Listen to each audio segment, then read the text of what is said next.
नमस्कार दोस्तों, आपका स्वागत है मेरे चैनल। आज मैं एक्सप्लेन करने वाला हूँ फैंटेसी एक्शन एंड एडवेंचर से भरी हुई movie Prince of Persia the Sands of time. Movie की शुरुआत में हम देखते हैं कि पर्सिया एक बहुत बड़ी सल्तनत होती है, जिसकी सुल्तान सरमान अपने भाई निजाम के साथ भाईचारे और अमन से सल्तनत को चलाते हैं। सुल्तान के 2 बेटे भी होते हैं जो उनकी आंखों के तारे होते हैं। एक दिन सुल्तान अपने भाई के साथ नसब शहर की गलियों से गुजर रहे होते हैं, तभी उनके एक सिपाही के आगे एक लड़का आ जाता है जिसका नाम बिस होता है, जिसकी वजह से वो सिपाही जमीन पर गिर जाता है और बिस को पकड़कर बहुत मारता है। ये देखकर बिस का दोस्त वहाँ आता है और कहता है रुको, लेकिन वह सिपाही नहीं रुकता। फिर वो लड़का उस सिपाही के ऊपर से फेंक कर मारता है और अपने दोस्त बिस को भागने के लिए कहता है। फिर कुछ सिपाही उनको पकड़ने के लिए उनका पीछा करते हैं। फिर वो बिस से कहता है तुम यहीं रुको और अकेले भागने लगता है। अब सारे सिपाही उस लड़के के पीछे भागने लगते हैं, लेकिन उसे नहीं पकड़ पाते। ये सब कारनामा सुल्तान सरमान और उनके भाई निजाम देख रहे होते हैं। आखिर में सिपाही उसे पकड़ लेते हैं और मारने ही वाले होते हैं। अभी सुल्तान आ जाते हैं। सुल्तान उससे उसका नाम पूछते हैं तो बताता है मेरा नाम दास्तान है। सुल्तान कहते हैं तुम्हारे माँ बाप कौन है? हसन कहता है मेरे माँ बाप नहीं है। सुल्तान उसकी दिलेरी को देखकर उसे अपने साथ ले जाते हैं और अपना तीसरा बेटा बनाते हैं। नसब की गलियों में घूमने वाला एक बच्चा बन जाता है पर्सिया का शहजादा। अब समय आता है 15 साल बाद का, जहाँ सुल्तान के तीनों बेटे तस, गारसिव और दास्तान अपने अंकल निजाम के साथ मिलकर अलमत पर हमला करने की योजना बनाते हैं। इनके अंकल निजाम इन्हें बताते हैं कि अलमत हमारे दुश्मनों को चोरी छिपे हथियार बेच रहा है, जिस वजह से तस अपने पिता सरमान के मना करने के बाद उनकी गैर मौजूदगी में अलमत पर हमला करने का ऐलान करता है। लेकिन दास्तान पहले हमला करने के लिए कहता है। तस इस बात पर राजी नहीं होता और कहता है तुम अभी तैयार नहीं हो और गारसिव को पहले हमला करने का हुक्म देता है। दास्तान तस के मना करने के बावजूद अपने दोस्त बिस और कुछ सिपाहियों के साथ पूर्वी ओर से घुसकर पहरेदारों को मार देता है और किले का पूर्वी दरवाजा खोल देता है। इसके बाद बिस तस को संकेत दे देता है, जिससे तस समझ जाता है कि ये दास्तान ने किया है। इसके बाद तस गारसिव के साथ मिलकर पूरी ताकत से अलमत पर हमला कर देते हैं। इधर अलमत की राजकुमारी अपने सेनापति को एक खंजर देती हैं और कहती हैं कि ये पर्शियंस के हाथों नहीं लगना चाहिए। जिसके बाद सेनापति कहता है कि मैं अपनी जान देकर इसकी रक्षा करूंगा और खंजर को लेकर भागता है। लेकिन दास्तान उसे घोड़े से गिरा देता है और उसे ढेर कर देता है। दास्तान को उसके पास से एक खंजर मिलता है और उसे अपने पास रख लेता है। जीत के बाद तस, गारसिव और निजाम अलमत के बड़े मंदिर में जाते हैं, जहाँ राजकुमारी तमीना होती है। निजाम तमीना से शत्रुओं को हथियार भेजने की बात करता है, लेकिन तमीना कहती है कि नहीं, अलमत में कोई हथियार नहीं बनाए जाते, आपको गलत सूचना मिली है। लेकिन गारसिव इस बात को नकारता है। फिर तस तमीना को उससे शादी करने का न्योता देता है ताकि वह तमीना को न मारे, लेकिन तमीना कहती है कि मैं मरना पसंद करूंगी। तस कहता है ठीक है और तमीना को मारने का हुक्म देता है। लेकिन तमीना दास्तान के पास उस खंजर को देखकर शादी की नीति को स्वीकार कर लेती है। इसके बाद सब जश्न मनाते हैं। तभी तस के चाचा निजाम तस को बताते हैं कि आपके पिता ने आपको पूर्वी किले में बुलाया है। जिसके बाद तस अपने पिता के पास जाता है, जहाँ उसके पिता उसे अलमत पर हमला करने से बहुत नाराज होते हैं और बताते हैं कि वो शहर बहुत पवित्र है। लेकिन तस अपनी सफाई में कहता है कि अलमत हमारे दुश्मनों को हथियार बेच रहा था, जिस वजह से हमने उस पर हमला किया। और यह भी कहता है कि मैं जब तक आपको अलमत पर दगाबाजी का सबूत नहीं दिखा देता, तब तक मैं आपको अपनी शक्ल नहीं दिखाऊंगा। जाते जाते तस अपने छोटे भाई दास्तान को एक लिबास देता है और कहता है कि मेरी गैर मौजूदगी में अब्बाजान को खुश करने के लिए ये तोहफा उन्हें दे देना और तमीना और मेरी शादी की भी बात कर लेना। तस के कहे अनुसार दास्तान अपने अब्बाजान के पास जाता है और अपने पिता को ये तोहफा भेंट करता है। तोहफे को देखकर सुल्तान बहुत खुश होते हैं और दास्तान से कहते हैं बताओ मेरे बेटे, तुम्हें क्या चाहिए। इसके बाद दास्तान अपने पिता के सामने तमीना को पेश करता है और कहता है कि तस भाई को अलमत की राजकुमारी तमीना से शादी करनी है। लेकिन सुल्तान कहते हैं कि तस के पास पहले से कई बीवियां हैं, इसीलिए मैं चाहता हूँ कि तमीना तुम्हारी पहली बीवी हो। ये सुनकर दास्तान थोड़ा शर्मा जाता है, थोड़ी शराब पीने के लिए जाता है। लेकिन तभी सुल्तान का शरीर जलने लगता है क्योंकि लिबास में जहर होता है। लेकिन ये जहर किसने लगाया ये हम आगे जानेंगे। गारसिव लिबास हटाने की कोशिश करता है, लेकिन उसके हाथ जल जाते हैं। गारसिव दास्तान को पकड़ने के लिए कहता है क्योंकि ये लिबास दास्तान ही सुल्तान को देता है। जिसके बाद सिपाही दास्तान के दोस्त इसको मार देते हैं। दास्तान को कुछ समझ में नहीं आता अचानक से क्या हो गया, लेकिन तमीना उसे भागने के लिए कहती है। जिसके बाद तमीना और दास्तान बचकर भाग निकलते हैं। तस को भी सुल्तान की मौत की खबर पता चल चुकी होती है। दास्तान तमीना को बताता है कि मैंने अपने पिता को नहीं मारा क्योंकि वो लिबास मुझे तस ने दिया था। लेकिन तमीना दास्तान को धीरे धीरे अट्रैक्ट करके खंजर निकालने की कोशिश करती है, लेकिन दास्तान राजकुमारी का हाथ पकड़कर दूसरी तरफ फेंकता है। इसके बाद तमीना तलवार निकाल के दास्तान पर हमला कर देती है, जिससे दास्तान घायल हो जाता है। फिर दास्तान खंजर निकालता है और गलती से खंजर को ऊपर से दबा देता है और हमें इस खंजर की करामात पता चलती है। जैसे दास्तान खंजर को दबाता है, दास्तान उस समय में आ जाता है जब राजकुमारी तलवार उठाने वाली होती है। अब दास्तान को पहले से पता होता है कि राजकुमारी तलवार उठाने वाली है, इसलिए दास्तान राजकुमारी से बोलता है अगर तुमने तलवार उठाई तो मैं तुम्हारा हाथ तोड़ दूंगा। राजकुमारी कहती है क्या पर मैंने तो कोई तलवार नहीं उठाई। दास्तान कहता है मैंने इस खंजर की मदद से सब कुछ देख लिया है और मुझे पता है तुम क्या करने वाली थी। तमीना दास्तान पर भड़कती है क्योंकि उसने जादुई खंजर की सारी रेत खत्म कर दी थी। अब दास्तान फिर से खंजर को दबाने की कोशिश करता है लेकिन कुछ नहीं होता। तो राजकुमारी तमीना दास्तान को बताती है कि ये सिर्फ तभी काम करता है जब जादुई रेत इसमें डाली जाती है। अब यहाँ सुबह होते ही दास्तान अवरत निकलने के लिए तैयार होता है जहाँ सुल्तान का जनाजा निकलने वाला होता है और वहाँ जाकर दास्तान अपने अंकल निजाम को सब कुछ बता देगा। लेकिन तमीना कहती है कि वहाँ जाने वाले हर रास्ते पर बहुत से सिपाही होंगे, लेकिन दास्तान का कहना था कि वो गुलामों की घाटी से जाने वाला है। तमीना कहती है कि वो रास्ता कातिलों से भरा हुआ है। दास्तान कहता है मुझे फर्क नहीं पड़ता और फिर तमीना भी साथ जाने के लिए राजी हो जाती है। इधर गार्ड भी इनकी तलाश में निकल चुका होता है। अब ये दोनों गुलामों की घाटी में पहुँचते हैं जहाँ तमीना दास्तान से पानी के लिए कहती है, लेकिन दास्तान कहता है कि तुम पानी को पहले ही खत्म कर चुकी हो। इसके बाद तमीना बेहोश होने का नाटक करती है। इससे देख दास्तान तमीना के पास जाता है। जैसे ही दास्तान तमीना को देखने के लिए उसके पास आता है, तमीना दास्तान के सिर पे एक बोन से हमला कर देती है जिससे दास्तान वहीं बेहोश हो जाता है और तमीना खंजर लेकर निकल जाती है। अब दास्तान को होश आता है तो देखता है कि उसके चारों तरफ गुलामों की घाटी के लोग होते हैं। इनके सरदार का नाम शेख अमर होता है और इसका वफादार आदमी जो चाकू चलाने में उस्ताद होता है उसका नाम शेषो होता है। अब शेख दास्तान से उसकी जान के बदले कुछ मांगता है और उसने चालाकी करने की कोशिश की तो शेषो उसे मार देगा। इधर तमीना ज्यादा दूर नहीं होती है तो दास्तान इनके साथ मिलकर तमीना को बीच में घेर लेता है और उससे वो खंजर ले लेता है। अब दास्तान अपनी जान के बदले तमीना को इनके हवाले कर देता है और तमीना के गले से उस चेन को ले लेता है जिसमें थोड़ी सी जादुई रेत होती है जिसे दास्तान ने पहले देख लिया होता है। अब ये लोग तमीना को शुतुरमुर्ग की दौड़ देखने आए लोगों को शराब बेचने के काम पर लगाते हैं। दास्तान शेख से अब जाने के लिए कहता है, लेकिन शेख को इससे पहले ही पता चल जाता है कि दास्तान ने पर्सिया के सुल्तान को मारा है और उस पर बहुत बड़ा इनाम है। इधर तमीना सभी शुतुरमुर्गों को खोल देती है जिससे हड़कंप मच जाता है और दास्तान इसका फायदा उठाकर तमीना के साथ भागने लगता है। दरवाजा बंद होने से पहले तमीना दरवाजे के उस पार पहुंच जाती है, लेकिन दास्तान इस तरफ ही रह जाता है। फिर दास्तान तमीना से दरवाजा खोलने के लिए कहता है। तमीना दरवाजा खोलने से पहले उसे खंजर की मांग करती है, लेकिन दास्तान तमीना के पीछे आए शेख के आदमी को स्टेप करके मार देता है और कहता है मैं ये खंजर तुम्हें भी मार सकता था। इसके बाद दास्तान दरवाजा खोलकर आता है और दरवाजे को लॉक कर देता है जिससे शेख के आदमी उनका पीछा न करे।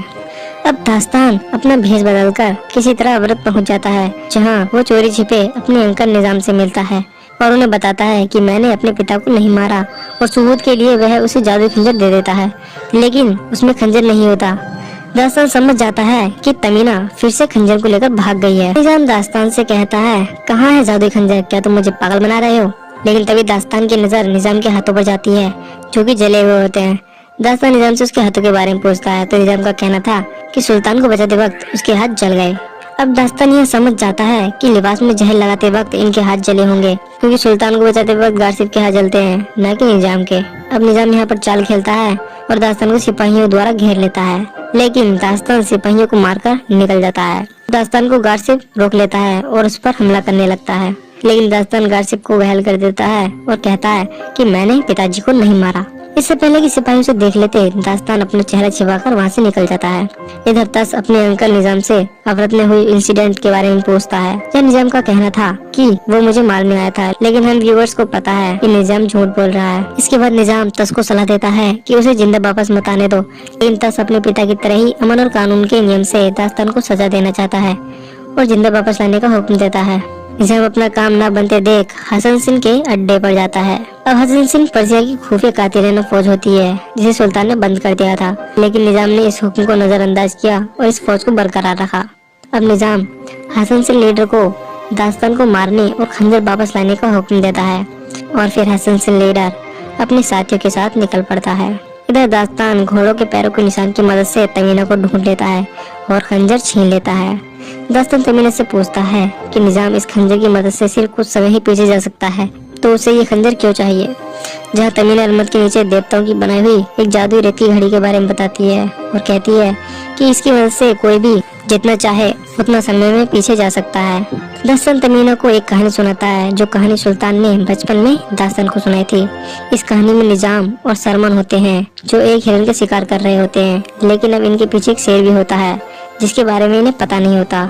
जैसे ही निजाम हिरन को मारने के लिए भाला फेंकता है, दूसरी तरफ से शेर सरमन पर हमला करता है, जिससे वह भाला शेर को लग जाता है और शेर मर जाता है। अब दास्तान समझ पाता है कि निजाम समय में पीछे जाकर पिताजी को मरने देगा और वो पर्शिया का सुल्तान बन जाएगा। लेकिन तमीना कहती है अगर निजाम ने अपने गलत इरादों को पूरा करने के लिए इसका इस्तेमाल किया तो देवते इस दुनिया को खत्म कर देंगे और फिर यहाँ सिर्फ रेत ही रह जाएगी, और इसीलिए इस खंजर को वहीं रखना होगा जहाँ से ये आया होता है, तभी हम निजाम को रोक पाएंगे। अब दास्तान भी तमीना की मदद करने के लिए राजी हो जाता है, जिससे तमीना खुश हो जाती है। जिसके बाद ये अपने सफर पर निकल जाते हैं। सफर के दौरान इन्हें एक तालाब दिखता है जहाँ ये रुक जाते हैं और कल सुबह जाने का फैसला करते हैं। तभी शेख वहाँ जाता है और इन दोनों को पकड़ लेता है और कहता है तुम्हारी वजह से मेरे सभी शत्रुमुर्ग मारे गए, सिर्फ एक ही शत्रुमुर्ग बचा है और अब वो दास्तान को तस के हवाले करके अपने हुए नुकसान की भरपाई करेगा। इधर हम देख पाते हैं कि छोटे छोटे कई रेतीले बवंडर होते हैं जो कि हसन सिंह के आने का प्रतीक होते हैं। रात को जब सब सो जाते हैं तभी हसन सिंह लीडर अपने पालतू जहरीले सांपों को इन्हें मारने के लिए छोड़ देता है। सांप की आहट से सेसो की नींद खुल जाती है। जैसे ही सांप सेसो पर हमला करने ही वाला होता है, दास्तान जलती हुई लकड़ी से उस सांप को मार देता है, लेकिन शेख के कुछ आदमियों पर सांप हमला कर देते हैं और उन्हें मार देते हैं। फिर दास्तान सेसो से खंजर देने के लिए कहता है। फिर सेसो दास्तान को खंजर दे देता है और दास्तान उस खंजर के जेवर को दबा देता है और फिर दास्तान कुछ समय पीछे रहता है। अब दास्तान को पता होता है कि सांप कहाँ से हमला करने वाले होते हैं। फिर दास्तान एक एक करके